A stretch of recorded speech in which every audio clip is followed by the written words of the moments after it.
friends, welcome to my JAGGERY kitchen. இன்னைக்கு நம்ம JAGGERY kitchenல பார்க்க போறது ஒரு ஆரோக்கியமான கருப்பு உளுந்து லட்டு. வாங்க எப்படி செய்யலாம்.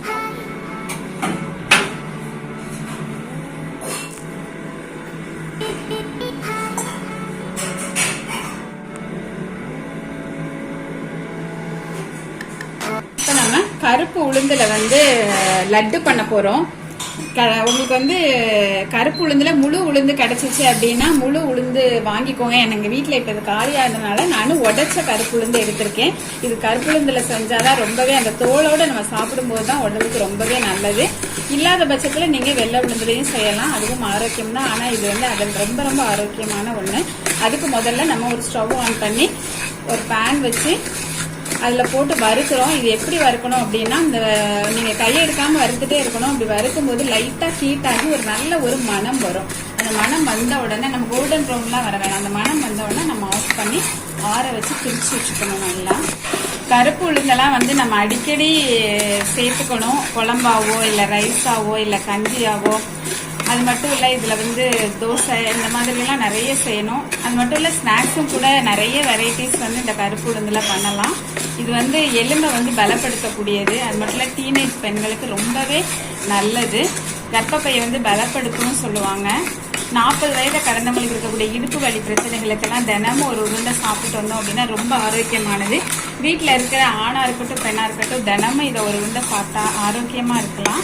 அதனாலதான் உங்களுக்கு நான் இன்னைக்கு இதை செஞ்சு காமிச்சிட்டு இருக்கேன். நல்ல ஒரு மனம் உளுந்தும் நல்லா ஹீட் ஆயிடுச்சு. இப்ப நம்ம ஸ்டவ் ஆஃப் பண்ணிடலாம். ஒண்ணு போல கை எடுக்காம வறுத்துட்டே இருந்தாதான் ஒண்ணு போல வறுபடும். இல்லைன்னா ஒரு இடம் வறுத்து இன்னொரு இடம் வறுக்காம இருக்கும். நல்ல மனம் வருவதனால நம்ம ஆஃப் பண்ணிடலாம். ஆடுறதுக்குள்ள இந்த கருப்பட்டியில இருக்கக்கூடிய அழுக்கெல்லாம் நம்ம எடுத்துடலாம். நான் 1 டம்ளர் உளுந்துக்கு 2 டம்ளர் கருப்பட்டி போட்டிருக்கேன். 1/4 டம்ளர் தண்ணி விட்டுருக்கேன். இது நல்லா கரைஞ்சதுக்கு அப்புறமா ஃபில்டர் பண்ணி எடுத்துக்கலாம். ஏன்னா கண்டிப்பா கருப்பட்டியில எல்லாம் டஸ்ட் இருக்கும். ஆனா அந்த காலத்துல எல்லாம் கிராமத்துல பண்ணும்போது இது என்ன பண்ணுவாங்கன்னா, வறுத்துட்டு நல்ல உரல்ல போட்டு இடிச்சிட்டு கருப்பட்டியும் அதோட சேர்த்து போட்டே இடிச்சிருவாங்க. இடிச்சிட்டு அப்படியே உருண்டை பிடிக்கும் போது அந்த ஈரத்தன்மையோட சேர்த்து பிடிக்கிறதுக்கு நல்லா இருக்கும். முன்னாடி எல்லாம் டஸ்ட் இல்லாம இருந்திருக்குமா இருக்கும். ஆனா இப்பெல்லாம் கண்டிப்பா கருப்பட்டியில நிறையவே டஸ்ட், மண்ணு, பொடிசா மணல் கூட அதுல வருது. அதனால நம்ம அதை ஃபில்டர் பண்ணி எடுத்துட்டு இந்த மாதிரி பண்றோம். இது பாகுபதம்லாம் வர தேவையில்லை. பிசு பிசு கரைஞ்சா போதும்.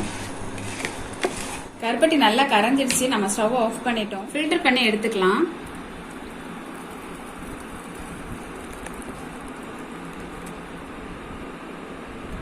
உளுந்து நல்லா ஆறிடுச்சு. நம்ம மிக்சியில அரைச்சிட்டு வந்துடலாம். அதோட நான் ஒரு 5 ஏலக்காயையும் போட்டுக்கிறேன். இதை நம்ம அரைக்கிறது எப்படி அரைக்கணும், ரொம்ப குறைக்குறன்னு ரவை பதத்துல அரைச்சிடக்கூடாது. அதே நேரம் ரொம்ப மையா ஜலிச்ச மாதிரியும் அரைச்சிடக்கூடாது. நான் அரைச்சிட்டு காமிக்கிறேன் பாருங்க. நம்ம அரைச்சிட்டு வந்துட்டோம். நல்லா அரைச்சிட்டேன். நான் இந்த அளவுக்கு அரைக்கணும். அதாவது ரவை பதத்துக்கு வந்துடக்கூடாது. அதே நேரம் ரொம்ப மையா அப்படி ஜலிச்ச மாதிரி இருந்தாலும் கொஞ்சம் டேஸ்ட் நல்லா இருக்காது. எனக்கு லைட்டா அங்கே பாருங்க இந்த அளவுக்கு.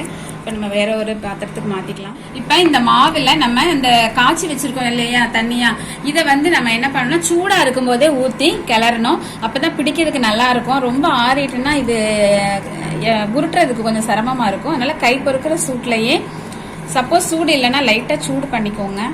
தேவையான அளவுக்கு நம்ம கொஞ்சம் கொஞ்சமா ஊத்தி இப்படி கிளறிட்டே வருவோம். அதுக்கப்புறம் கை வச்சுக்கலாம்.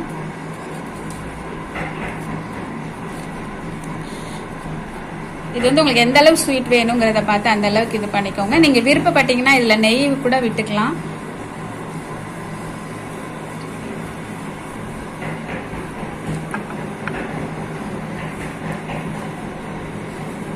நான் கையை வச்சு கிளறிக்கிறேன்.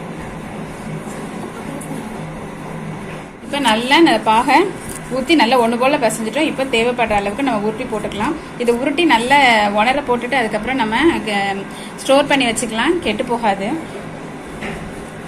இல்ல நீங்க நெய் ஏதாவது ஊத்துக்கினீங்க அப்படின்னா மேல கொஞ்சம் பளபளன்னு வரும். இது கொஞ்சம் அந்த மாதிரி இருக்காது. அவ்வளவுதான். தேவைப்படுற சைஸ்ல உருட்டிக்கோங்க.